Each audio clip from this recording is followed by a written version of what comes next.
Bonjour, nous parlons aujourd'hui du don de sang. Beaucoup de préjugés et d'idées reçues autour de ce geste pourtant capital et humanitaire. Mais d'abord, retenez déjà qu'en 1900, en comparant le sang de différents sujets, Karl Landsteiner, qui est biologiste et médecin autrichien, fit une découverte majeure, celle du groupe sanguin ABO. Grâce au succès et aux échecs de transfusion de sang entre humains qu'il a réalisé et comparé, il comprit qu'il existait des incompatibilités entre divers sangs humains. Cette découverte permit d'améliorer considérablement le taux de réussite des transfusions. Cette trouvaille scientifique lui valut le prix Nobel de médecine en 1930. Sa date d'anniversaire, le 14 juin, a été retenue donc pour fêter la journée mondiale du donneur de sang. Aujourd'hui, le don de sang est un sujet à polémique. On ressent de la fatigue après un don de sang. Eh bien, cet avis a été partagé des centaines de fois sur Internet et justement, pour le vérifier, nous nous tournons vers Dr Konaté Seydou, directeur du centre de transfusion sanguine. Dites-nous, docteur, est-ce que c'est vrai qu'on ressent de la fatigue après un don de sang?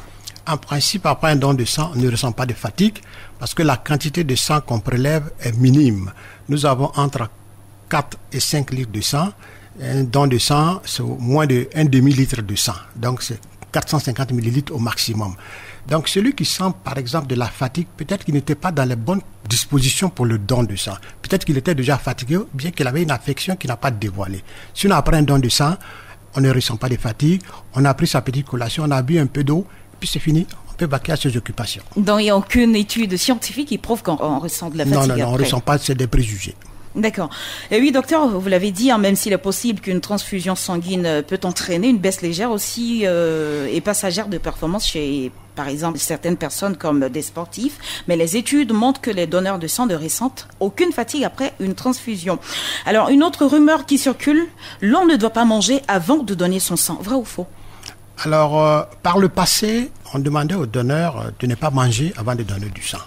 Mais aujourd'hui, avec l'évolution des techniques de préparation des produits sanguins, vous pouvez manger pour venir donner du sang. Ça ne gêne aucunement, n'est-ce pas, le don de sang. Donc aujourd'hui, vous pouvez prendre votre petit déjeuner et vous venez donner du sang.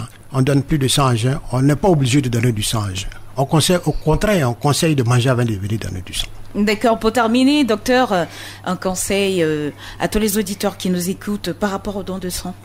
Alors, je voudrais dire à la population ivoirienne que nous avons un pool de donneurs de sang qui, grâce à elle, on a du sang dans nos hôpitaux. Mais ce pool-là ne suffit pas. Il faut que les populations viennent grossir ce pool de donneurs de sang. Nous avons 30 000 donneurs de sang réguliers. Il nous faut entre 60 et 70 000 donneurs de sang réguliers pour que nous soyons autosuffisants. Et cela est possible si nous venons grossir ce rang de ces combattants de la vie, ceux qui nous donnent la vie. Merci beaucoup à vous, Dr Konaté Seydou. Voilà qui est clair. Donnons notre sang pour sauver des vies. Et rendez-vous la semaine prochaine pour une autre chasse au virus de l'infox. Radio Côte d'Ivoire, Abidjan, 88.fm.